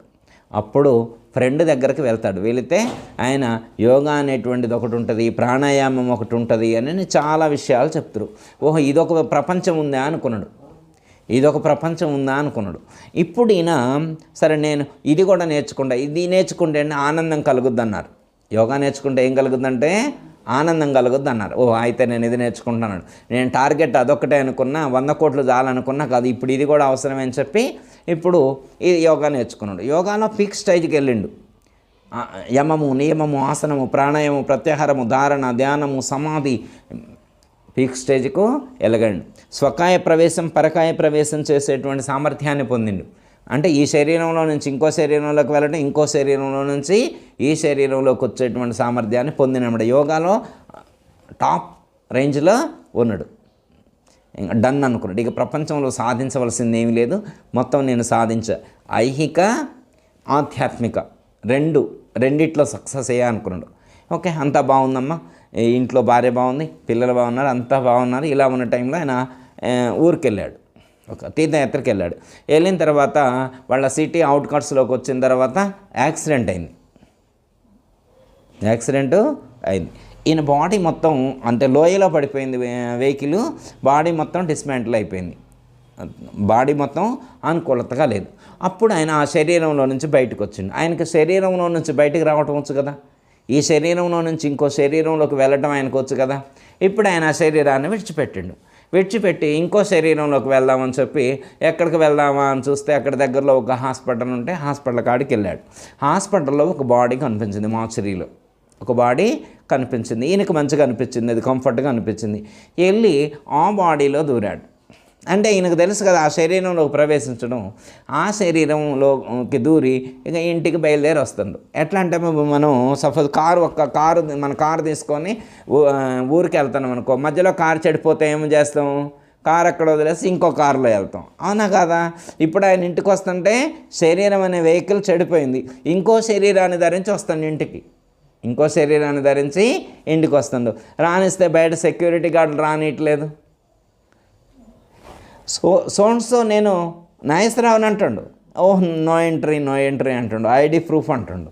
నేనేనా లోపల ఉంది, నా శరీరం అక్కడ డిస్మాంటిల్ అయిపోయింది, యాక్సిడెంట్ అయితే అక్కడ డిస్మాంటిల్ అయిపోతే నేను వేరే శరీరం ధరించి వచ్చారా, నో ఎంట్రీ అంటుండు. ఆ సార్ని పిలవండి అంటుండు, సార్తో ఫోన్ చేయించండి అంటుండు. వీళ్ళు ఏమనుకుంటున్నారు, ఎర్రగడ్డ మెంటల్ హాస్పిటల్ నుంచి వచ్చిందేమనుకుంటున్నారు. ఉంటారు కదా అట్లా అనుకునేవాళ్ళు. సరే ఈయన ఏదో గట్టిగా చెప్తున్నాడు అని చెప్పి భార్యను పిలుస్తారు. భార్య గుర్తించదు, ఒప్పుకోదు. కొడుకులను పిలుస్తారు, కొడుకులు ఒప్పుకోరు. వేరే శరీరంతో వస్తే ఒప్పుకుంటారమ్మా? ఒప్పుకోరు. మరి ఈ ఆస్తులన్నీ ఈయనగా సంపాదించింది 100 కోట్లు సంపాదించి పెద్ద బిల్డింగ్ కట్టిండు, లోపలికి రానిట్లా. ఇప్పుడు పెద్ద బిల్డింగ్ కడితే లోపలికి రానిట్లా. ఎందుకు? ఈ లోకంలో ఉన్నవన్నీ కూడా ఈ దేహానికి ముడిపడి ఉన్నాయి. దేహం ఉంటేనే ఇంట్లోకి రానిస్తారు. ఈ దేహాన్ని విడిచిపెట్టి ఇంకో దేహాన్ని ధరించి మీరు వచ్చినా మీ అమ్మగారు రానిరు, గేటేస్తారు. అంతేగమ్మా, అవునా కాదా? నేనైనా కానీ ఈ శరీరాన్ని విడిచిపెట్టి వేరే శరీరాన్ని ధరించి, అమ్మ పుల్లమ్మ గారు నేను గురువు గారు అబ్బాయిని వచ్చాను, ఆ శరీరం కొంచెం అనుకూలత లేకపోతే వేరే శరీరాన్ని ధరించి వచ్చా, కొంచెం లోపలికి పదం రానియండి అమ్మంటే రానిస్తారా? నో ఎంట్రీ అంటారు.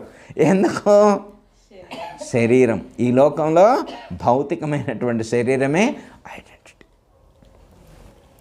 ఈ శరీరాన్ని అంటిపెట్టుకునే భార్య, ఈ శరీరాన్ని అంటిపెట్టుకునే భర్త, ఈ శరీరాన్ని అంటిపెట్టుకునే కొడుకులు, ఈ శరీరాన్ని అంటిపెట్టుకునే కూతుర్లు, మనవరాళ్ళు అన్నీ కూడా ఈ శరీరంతో ముడిపడి ఉన్నాయి. అర్థమైందమ్మా? అదిగో మొత్తం దీని మీదనే, దీనితోటే ముడిపడి ఉన్నాయి. కాబట్టి ఈ యొక్క దేహభావాన్ని విడిచిపెడితే చాలు, దేహభావాన్ని విడిచిపెడితే చాలు, ఆ దేహి భావము లేకపోతే ఆ దైవ భావం అనేటువంటిది స్ఫురిస్తుంది. అర్థమైందమ్మా? ఆ భావంతో మనం స్థిరంగా ఉండటానికి ఒక అవకాశం ఉంటుంది. మనం ఎక్కడ బంధీ అయి ఉన్నాము? దేహంతో బంధీ అయి ఉన్నాము, దేహ సంబంధీకులతో బంధీ అయి ఉన్నాం, దేహ సంబంధీకులతో బంధీ అయి ఉన్నాం. దేహము, దేహ సంబంధీకులు, దేహ సంబంధీకులకు సంబంధించినటువంటి సమస్త భౌతికమైనటువంటి సంపదలు ఏవైతే ఉన్నాయో వాటన్నిటికీ మనం బంధీ అయి ఉన్నాం. సపోజ్ మన ఇంటి ముందు కారు ఉందనుకోమ్మా, ఎవరైనా తీసుకెళ్తుంటే తీసుకెళ్ళనీలే అని అనగలుగుతామా? అంతా పరమాత్మ స్వరూపమే, అందరిలో ఉన్నది పరమాత్మ స్వరూపమే, ఏమీ కాదు అని అనగలమా? ఏమీ కాదని మనం, అంతా పరమాత్మ అవునా కాదా? అయినా కానీ ఒక దేహానికి మనం బంధీ అయి ఉన్నాం, ఒక దేహానికి బంధీ అయి ఉన్నాం. అర్థమైందా? అదిగో అంటే ఒక మహాత్ముడు, ఒక సాధువు, ఒక మహాత్ముడు వచ్చి ఆ రాజుకు ఉన్నటువంటి ఆ మత్తును వదిలించారు. ఆ రాజుకున్నటువంటి మత్తును వదిలిస్తే ఏమంటాడు? ఐ యామ్ కింగ్ అంటాడు, ఐ యామ్ కింగ్ అంటాడు. అలాగే మనకు కూడా ఉన్నటువంటి ఈ మత్తును, దేహము నేను అనేటువంటి ఈ యొక్క మత్తును, ఐహికమైనటువంటి విషయ సుఖాలు అనేటువంటి మత్తులో మగ్నత చెంది సత్యదూరులమవుతున్నాం. సత్యానికి చాలా దూరంగా మనం జీవిస్తున్నాం. ఎప్పుడైతే ఆ సత్యాన్ని గుర్తెరిగి ఇది అసత్యమని తెలుసుకోగలుగుతామో అప్పుడు మనం అహం బ్రహ్మాస్మి అనగలుగుతాం. ఏమంటాం? అహం బ్రహ్మాస్మి అంటాం. బ్రహ్మమే నేను, నేనే బ్రహ్మము అనగలుగుతాం. ఇప్పుడు అహం బ్రహ్మాస్మి అన్నప్పుడు అందరిలో ఆత్మస్వరూపమే కనిపిస్తుంది. అంతా రామమయం, ఈ జగమంతా రామమయం అన్నారు. అంటే అమ్మా అన్నిటిలో ఆయనకు రాముడే కనిపించాడంట శ్రీరామదాస్కి. అర్థమైందమ్మా? చేపలో రాముడే కనిపించారు, ఈ రాయిలో రాముడే కనిపించారు, అరటి పండులో రాముడే కనిపించాడు, ఆ కుర్చీలో రాముడే కనిపించారు, ఆ ఫ్రిడ్జ్లో రాముడే కనిపించారు, ఆ తలుపులో రాముడే కనిపించాడు, వీరిలో రాముడే కనిపించారు, వారిలో రాముడే కనిపించారు, ఆ టవల్లో కూడా రాముడే కనిపించాడు. అంతా రామమయం. మనకి ఫ్యాన్ అలాగనే కనపడుతుంది. అర్థమైందమ్మా? కుర్చీలాగానే కనబడుతుంది, చాపలాగానే కనబడుతుంది. ఇంకా మనలో అవేర్నెస్ రావాలి, మనలో ఆ మార్పు రావాలి. అయితే ఇవి ఇలా కనిపించినప్పటికీ కూడా పరమాత్మ శక్తితో నిర్మితమైన చాప అనుకోగలగాలి. కనీసం పరమాత్మ సంబంధమైనటువంటిది, ఈ ప్రకృతిలో ఉన్న ప్రతి అణువణువు కూడా పరమాత్మ సంబంధమైనటువంటిది అనేటువంటి జ్ఞానంతో మనం జీవించగలం. వ్యష్టి భావాన్ని విడిచిపెట్టగలగాల, సమిష్టి భావంతో జీవించగలగాలి. అన్నిటిలో ఉన్నటువంటి అన్నది పరమాత్మ అనేటువంటి జ్ఞానం దృఢం చేసుకోవాలి. మీరెవరు అన్నారనుకోమ్మ, మీరెవరు అంటే పేరు చెప్తారు, జ్యోతి అంతేమ్మా పేరు చెప్తారు. మీరెవరంటే జ్యోతి అని చెప్తారు. మీరెవరంటే వినయ్ అంటాడు. మీరెవరంటే పుల్లమ్మ గారు అంటారు. మనుషుల పేర్లా? ఇవి శరీరం పేరు కదా. పలికింది ఎవరి పేరు పలుకుతున్నారు? మీరెవరండి, మీరు అసలు నిజంగా ఎవరు? అదే చెప్పలేము, మనం చెప్పలేము, మనమైతే చెప్పలేము. కాకపోతేనంటే బయటికి వ్యవహారికంగా జ్యోతి అని చెప్పినా కానీ మనసులో అహం బ్రహ్మస్మి స్ఫురణ ఉండాలి, భావనలో అహం బ్రహ్మాస్మి ఉండాలి, వ్యవహారికంలో ఎలా జీవించాలి? ఎట్లా అంటే అమ్మ మనకి చాలా ఎగ్జాంపుల్స్ చెప్తారు.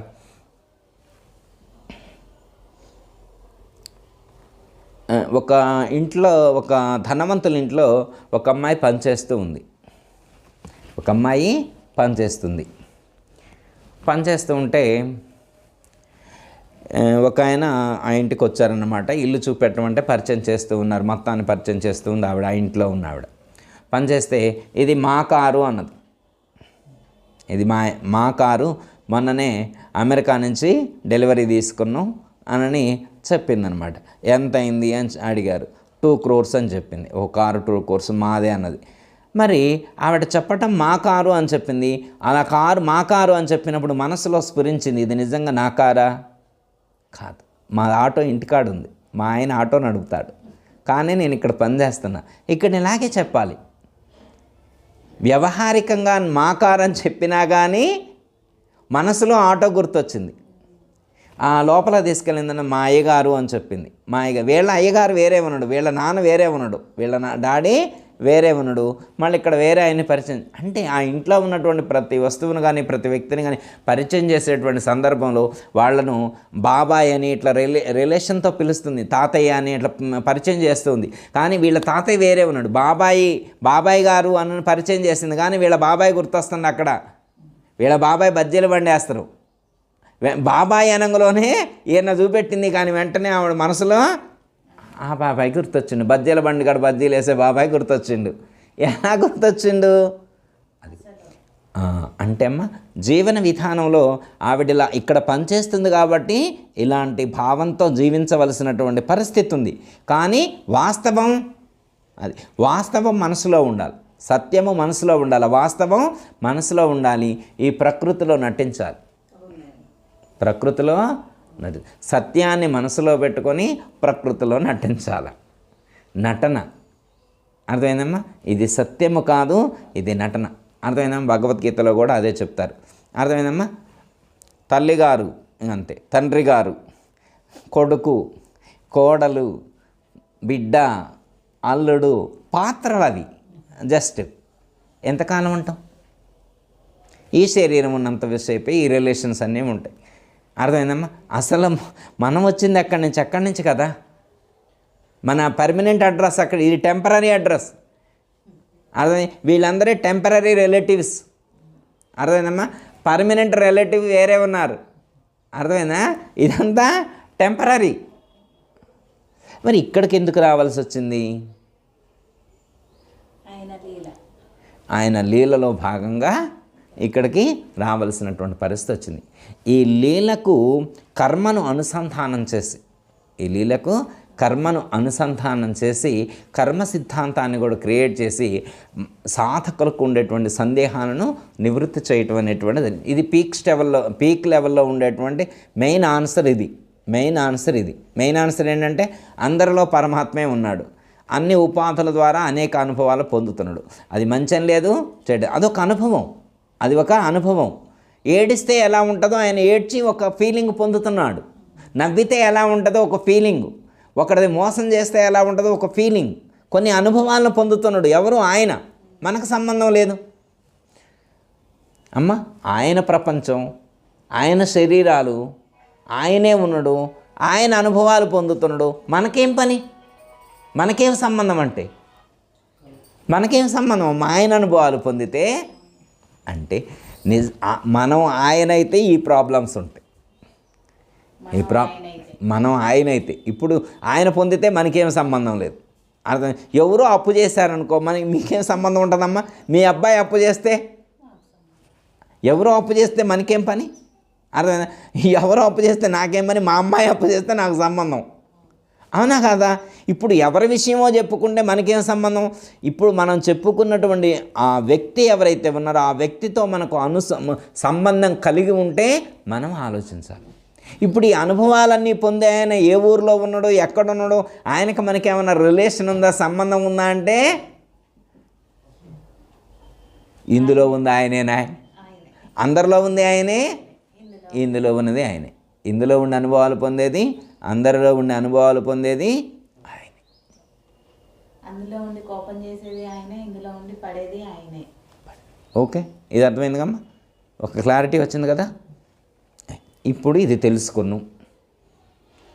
తెలుసుకున్నాం, అన్ని ఉపాధులలో ఉండి ఇవన్నీ పొందేది ఆయనే అని తెలుసుకున్నాం.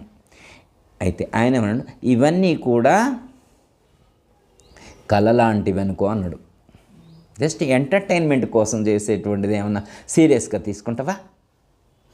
ఆయన ఎంటర్టైన్మెంట్ కోసం చేస్తే నువ్వు సీరియస్గా తీసుకుంటావా?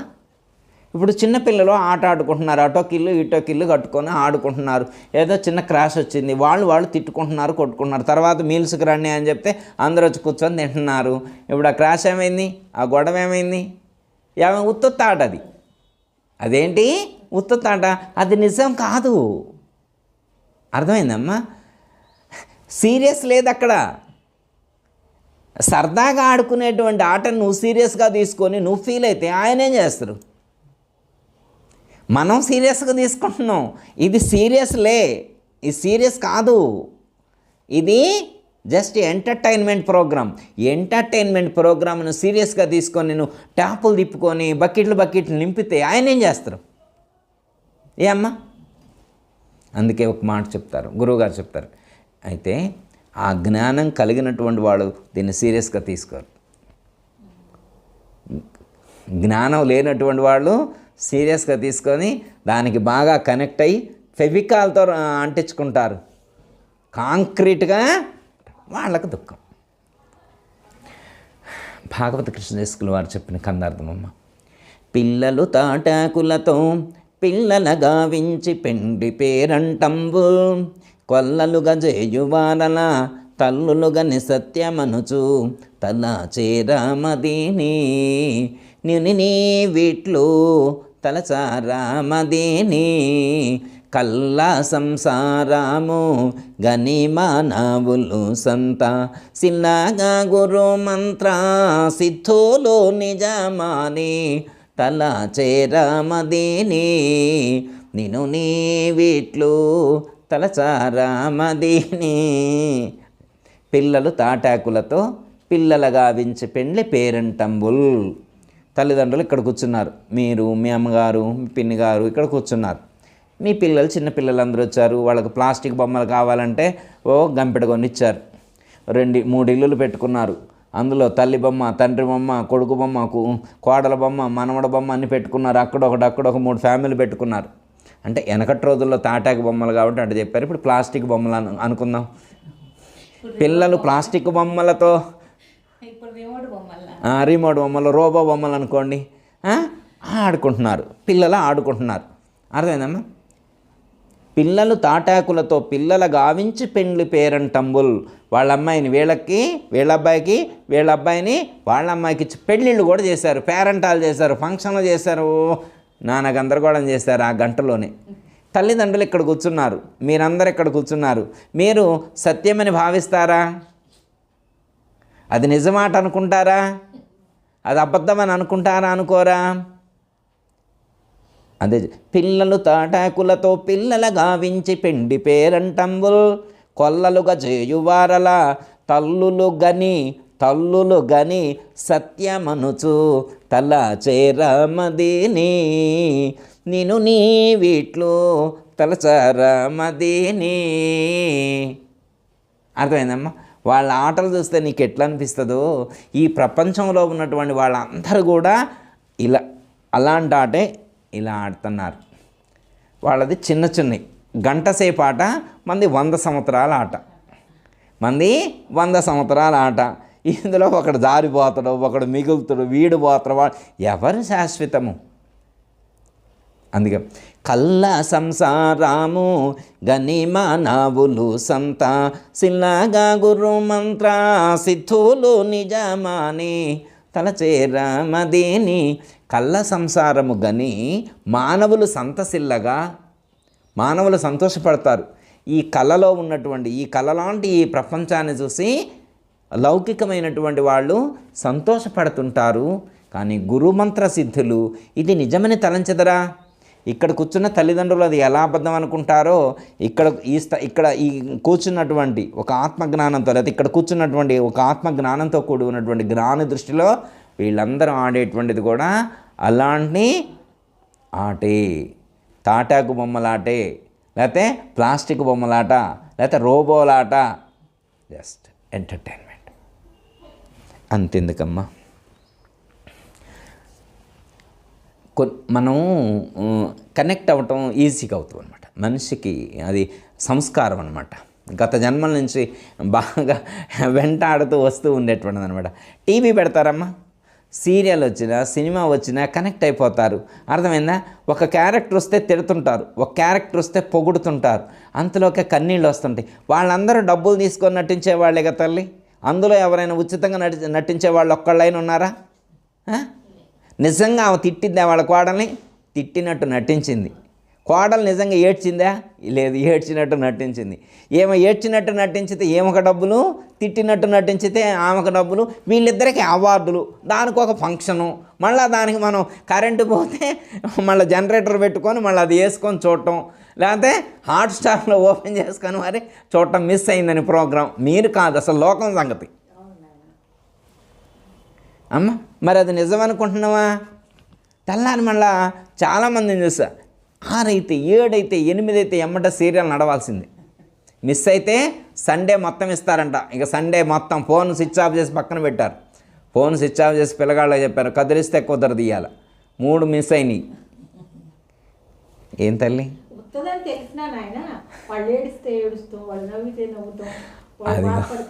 అది అంటే తెలుసు.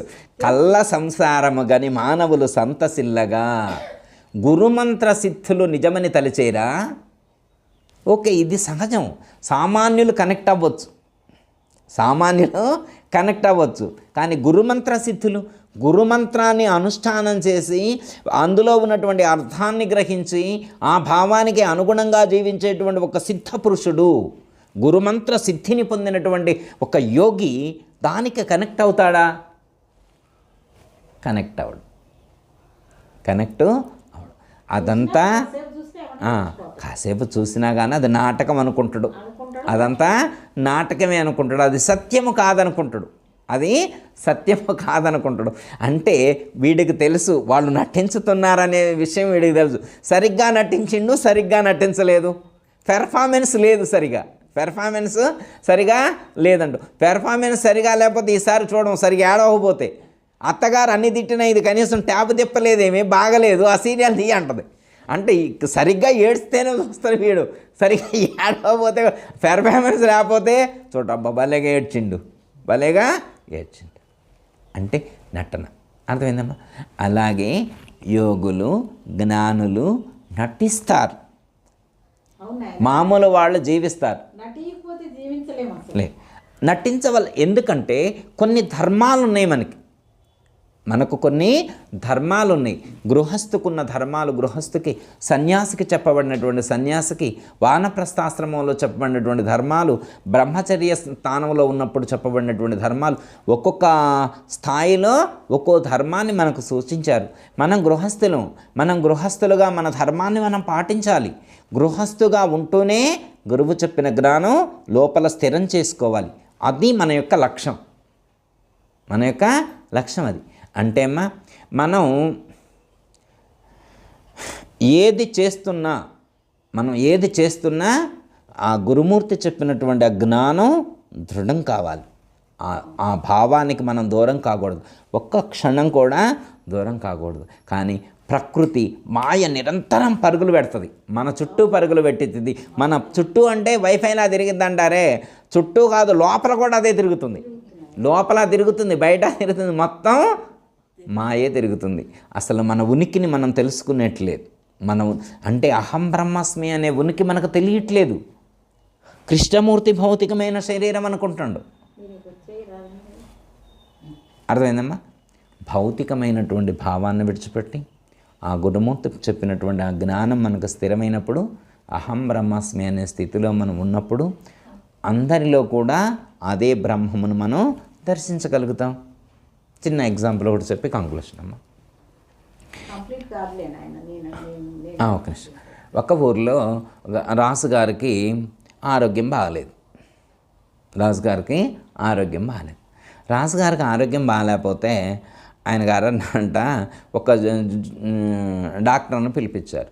డాక్టర్ గారు ఏమనంటే ఈయన గారికి ఉన్న ప్రాబ్లంకి ఈయన మొత్తం బ్లూ రంగే చూడాలి. ఈయన ఏం చూడాలా? బ్లూ రంగే చూడాలా. ఈ కోటలకి అన్నిటికీ ఆయన ఎట్టుపోతే అటు మొత్తం బ్లూ రంగు పెయింట్ అయిపోయింది అన్నాడు. మొత్తం పెయింట్ అయిపోయింది అన్నాడు. మరి రాజుగారు రోజుకి ఎన్ని ప్రాంతాలు తిరుగుతారు? మరి ఆయన వెళ్ళిన ప్రాంతం మొత్తానికి బ్లూ రంగే వేపియాలి. అది సాధ్యమైద్దా? మొత్తం బిల్ ఎంత అయిద్దో చెప్పమన్నారు. ఒక పెయింటర్ని పిలిపించి బిల్ ఎస్టిమేషన్ వేయించారు. మొత్తం ఆయన రాజ్యంలో ఉన్నటువంటి రాజభవనాలకి ఆయన ఎటు వెళ్తారో అవన్నీ మొత్తం క్యాలిక్యులేట్ చేసుకొని లెక్క వేశారు. వేస్తే 2 కోట్ల బిల్లు వచ్చింది. మంచి పెయింట్ రాజుగారు చరించే ఎక్కడ చూసినా బ్లూ రంగులోనే కనిపించాలి. సపోజ్ గుమ్మాలతో సహా తలుపులతో సహా ఎంత అవుతున్నారు. ఎట్లా బడ్జెట్ అసలే తక్కువ ఉంది, ఇప్పుడు 2 కోట్లు ఎక్కడి నుంచి వస్తాయని ఆలోచిస్తూ ఉన్నారు. అలా ఉన్నటువంటి తరుణంలో ఒక గురువుగారు లేచి, నేను తక్కువ ఖర్చుతో మీకు పెయింట్ ప్రాబ్లం లేకుండా నేను చేయగలుగుతాను, ఏదైనా ఉంటే ఆ ఉపాయం చెప్పు స్వామి, అసలే బడ్జెట్ సరిగా లేదని అంటాడు. అప్పుడు ఆయన ఏమన్నానంటే, రాజుగారికి బ్లూ కలర్ స్పెట్స్ పెట్టండి సరిపోయింది అన్నాడు. యుక్తి, గురువు దగ్గర ఉండే యుక్తి అదే. అర్థమైందమ్మా? ఇప్పుడు బ్లూ కలర్ స్పెట్స్ పెట్టారు. ఇప్పుడు ఆయనకి గుమ్మం ఏ రంగులో కనిపిస్తుంది? ఫ్రిడ్జ్ ఏ రంగులో కనిపిస్తుంది? ఏదైనా బ్లూ రంగులోనే కనిపిస్తుంది. అర్థమైందమ్మా? అలాగే ఆత్మజ్ఞానం అనే కళ్ళజోడు పెట్టుకున్నటువంటి వాళ్ళకు ఈ లోకం అంతా కూడా ఆత్మస్వరూపంగానే కనిపిస్తుంది, కనిపించాలి. ఒకవేళ కనిపించట్లేదంటే కళ్ళజోడు మారుంటుంది, వేరే కళ్ళజోడు పెట్టుకున్నాను అని అర్థం. ఏవండి గురువు గారు, నాకు చాప అలాగే కనపడుతుంది, ఫ్యాన్ అలాగనే కనపడుతుందంటే కళ్ళజోడు మారిందని అర్థం. మళ్ళీ ఆ కళ్ళజోడే తెచ్చుకొని పెట్టుకోవాలి. ఓకే, అర్థమైందమ్మా? అంటే అమ్మా, దీనికి ఈ స్థితి మనకు రావాలంటే మన గురువుగారు చెప్పినటువంటి విధానాన్ని మనం అనుసరించాలి. ఫస్ట్ మంత్ర అనుష్ఠానం చేయాలి. ఫస్ట్ ఏం చేయాలి? మంత్ర అనుష్ఠానం చేయాలి. తర్వాత కొంతకాలం మంత్ర అనుష్ఠానం కొనసాగిన తర్వాత సోహం ధ్యానం చేయాలి. నాయనగారు చెప్పినటువంటి ప్రాణాయామము అలాగే సోహం ధ్యానం చేయాలి. ఇలా చేసిన తర్వాత మనకు ఆ బ్రాహ్మీ స్థితి అనేటువంటిది దృఢమవుతుంది. ఆ బ్రాహ్మీ స్థితి దృఢమైన తర్వాత అప్పుడు గురువుగారు మనకు ఈ యొక్క పరిపూర్ణానికి సంబంధించినటువంటి సూచన చేస్తారు.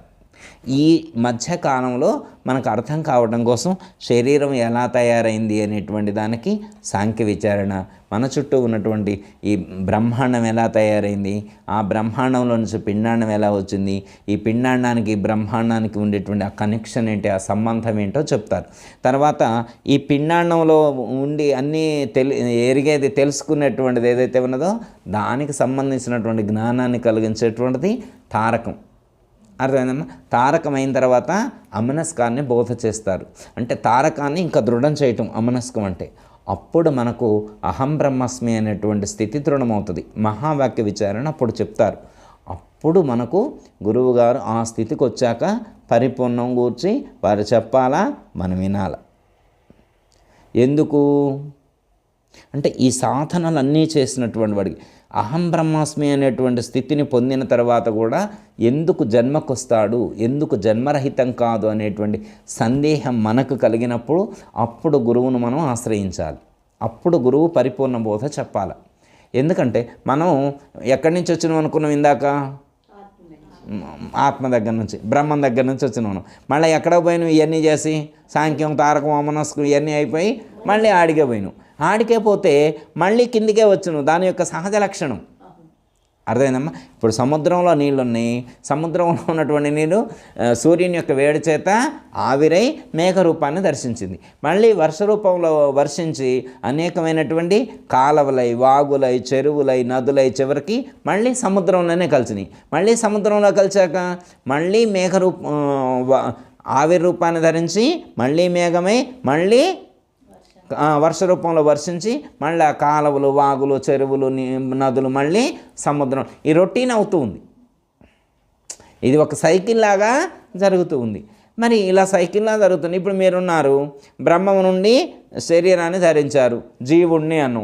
మళ్ళీ ఈ సాధనలన్నీ చేసినావు, కర్మ, భక్తి, జ్ఞానము, వైరాగ్యం, అభ్యాసం, ధ్యానం ఇవన్నీ చేసినావు. మళ్ళీ సాంఖ్యం, తారకం, అమనస్కం ఇవన్నీ అయిపోయినాయి. మహావాక్య విచారణ అయిపోయింది. అమ్మయ్య అహం బ్రహ్మస్మి అన్నాం.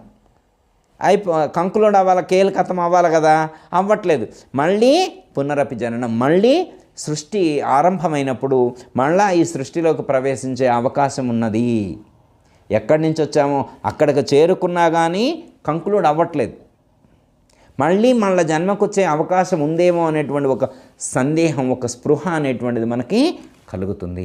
అప్పుడు సాధకుడు అడుగుతాడు, గురువుగా చెప్తాడు, ఎరుక బ్రహ్మ గల్గు శిష్యుని పరితాపము మాన్పు నట్టి పండితుడెతడో గురుడతడే కానీ గురువులమని పొట్ట కొరకు గొణిగేవారెల్లా వారికి బోధ తెలియుట కల్లా అన్నారు. ఎరుక భ్రమగల్గు శిష్యుని అంటే ఏం గురువు గారు మరి అక్కడి నుంచి వచ్చా అన్నారు కదా, మళ్ళీ ఈ సాధన అంతా చేసి మళ్ళీ అక్కడికే చేస్తే మళ్ళీ కిందికి రావాల్సి వచ్చే అవకాశం ఉంది కదా, మరి ఎట్లా ఇది ఎలా ఈ యొక్క అక్కడి నుంచి తప్పించుకునే అవకాశం ఎలా అని ఒకవేళ ఏ సాధకుడికైనా ఏ శిష్యుడికైనా ప్రశ్న ఉదయిస్తే ఆ శిష్యుడికి సందేహ నివృత్తి చేయటం కోసం చెప్పబడిందే పరిపూర్ణ బోధ. ఇంకా మీకు టైం ఉంది, ఈసారి గురువుగారు వచ్చినప్పుడు చెప్తారు. పరిపూర్ణ బోధ అప్పుడు చెప్తారు. అప్పుడు సాధకుడికి సద్గురుమూర్తి చెప్పేటువంటి ఆ పరిపూర్ణ బోధ దృఢమైతే ఉపమాన ఉపమేయముల ద్వారా వారు మనకి బోధ చేస్తారు. 3 మంత్రాల ద్వారా మనకు బోధ చేస్తారు. ఆ బోధ మనకు దృఢమైతే భ్రాంతి రహితమవుతుంది, జన్మరహితమవుతుంది. అప్పుడు దృఢం. అప్పటి వరకు ఈ సాధన క్రమంలో మనం సాధన చేసుకుంటూ ఆ స్థితిని పొందాలి. ఎందుకంటే చాలామంది ఏం లేదు, ఎరుకలేదు అంటారు, తేలిగ్గా అంటారన్నమాట. ఎరుకలేదని తేలిగ్గా అంటే తేలిపోయేటువంటిది కాదు. అర్థమైందమ్మా? ఇదంతా ఎరుకే. బ్రహ్మము, బ్రహ్మాండము, పిండాండములో ఉన్నటువంటి చైతన్యము. అర్థమైందమ్మా? ఇదంతా ఎరుకే. పిండ బ్రహ్మాండంబులు 2 ఈ రెంటిలోని 2 అహములు ఖండములు 4 కూడి అఖండమ్మగు ఎరుక రూప గణరామా తండ్రి అన్నారు. అర్థమైందమ్మా? బ్రహ్మాండము అందులో ఉన్న ఒక చైతన్యము, పిండాండము ఇందులో ఉన్న ఒక చైతన్యం. పిండాండం అంటే ఒక్కటి కాదు, ఎన్ని ఉన్నాయి? 84 లక్షల ఉపాధుల జాతులు ఎన్ని ఉన్నాయో అన్నీ, వాటన్నిటికి సంబంధించినటువంటి అన్ని ఆ ఉపాధుల్లో ఉన్నటువంటి చైతన్యాలు. ఈ మొత్తం కలిపితే ఎరుక అన్నారు.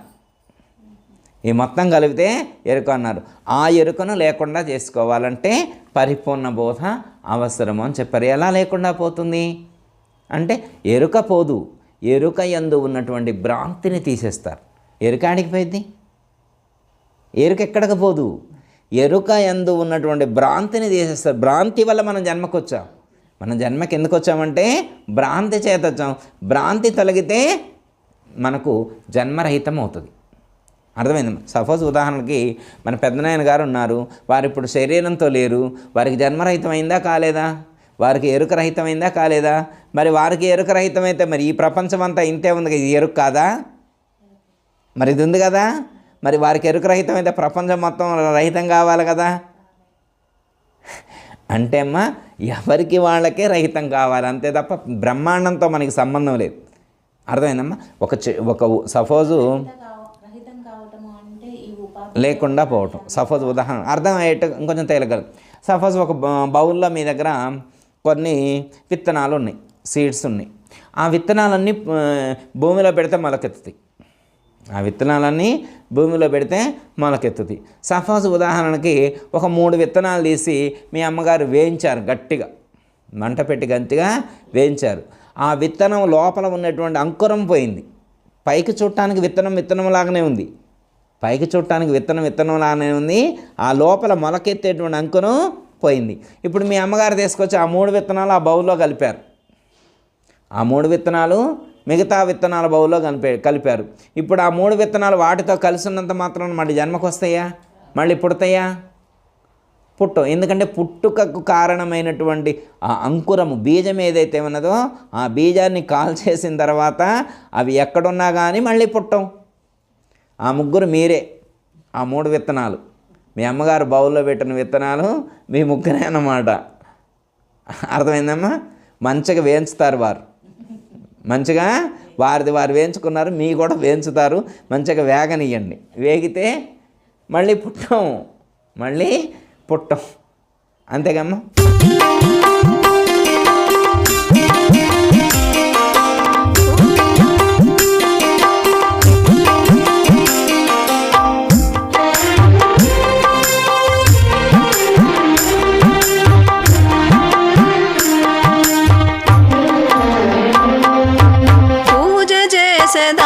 గురుని పూజ చేసదా పరిపూర్ణ గురుదేవా పూజ చేసదా గురుని పూజ చేసదా.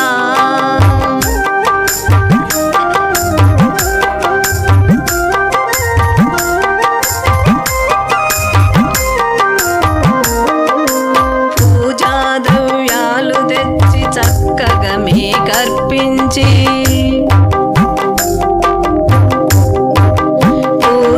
ద్రవ్యాలు తెచ్చి చక్కగా మీ కర్పించి తీరైన పూలమాలెన్నో తెచ్చి మీకు పూజ చేసదా గురుని పూజ చేసదా పరిపూర్ణ గురుదేవా పూజ చేసదా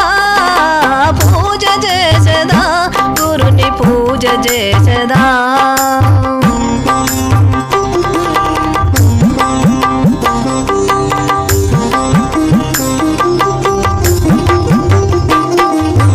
పంచామృతాలు తెచ్చి అభిషేకం చేసి మీకు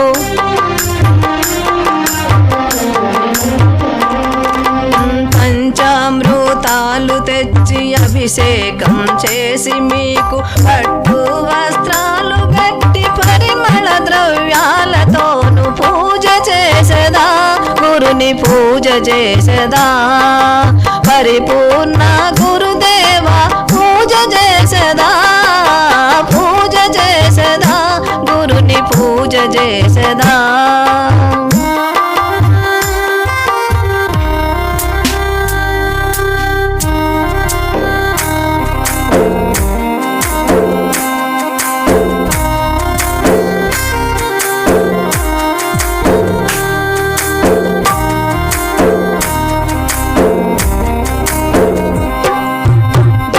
దీప నైవేద్యం తాంబూళ దక్షిణలు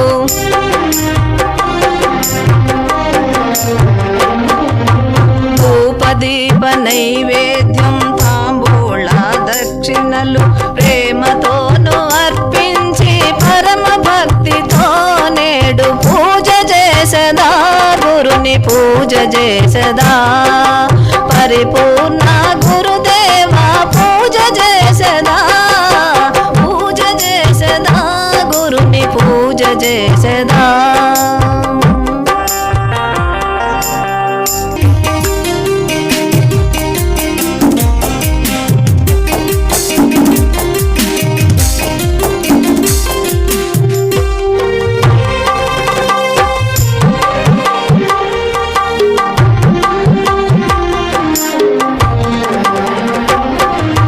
సారయుక్తమైన వెన్నో చక్కటి ఫలములను తెస్తి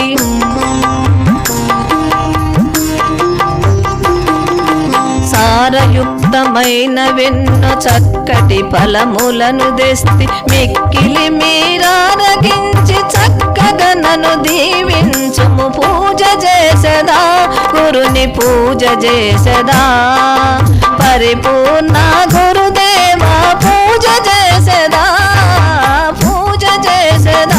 గురుని పూజ చేసదా.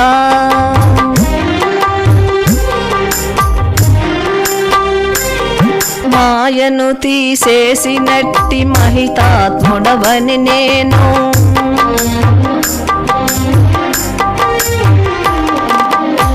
మాయను తీసేసినట్టి మహితాత్ముడవని నేను కరములు జోడించి నేను కర్పూరహారతిచ్చి పూజ చేసేదా గురుని పూజ చేసేదా పరిపూర్ణ గురుదేవా పూజ చేసేదా పూజ చేసేదా గురుని పూజ చేసేదా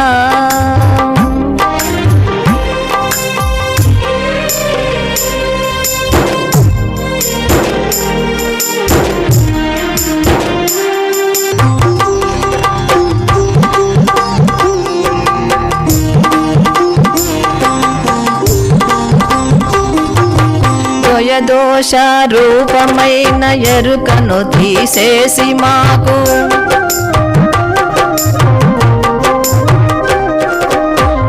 దోష రూపమైన ఎరుకను తీసేసి మాకు పరమును దర్శింపజేసి పరిపూర్ణుల చేసినారు పూజ చేసేదా గురుని పూజ చేసేదా పరిపూర్ణ గురుదేవా పూజ చేసేదా పూజ చేసేదా గురుని పూజ చేసేదా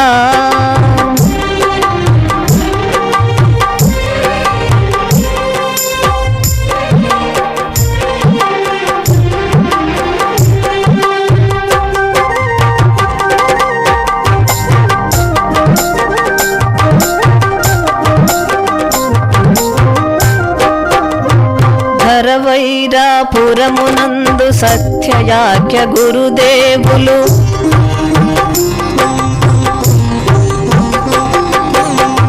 వైరాపురమునందు సత్యయాఖ్య గురుదేవులు విష్ణుని దీవించి ఇలను ఎరుకను విడిపించినారు పూజ చేసేదా గురుని పూజ చేసేదా పరిపూర్ణ గురుదేవా పూజ చేసేదా పూజ చేసేదా గురుని పూజ చేసేదా పూజ చేసేదా గురుని పూజ చేసేదా పూజ చేసేదా గురుని పూజ చేసేదా పూజ చేసేదా గురుని పూజ చేసేదా.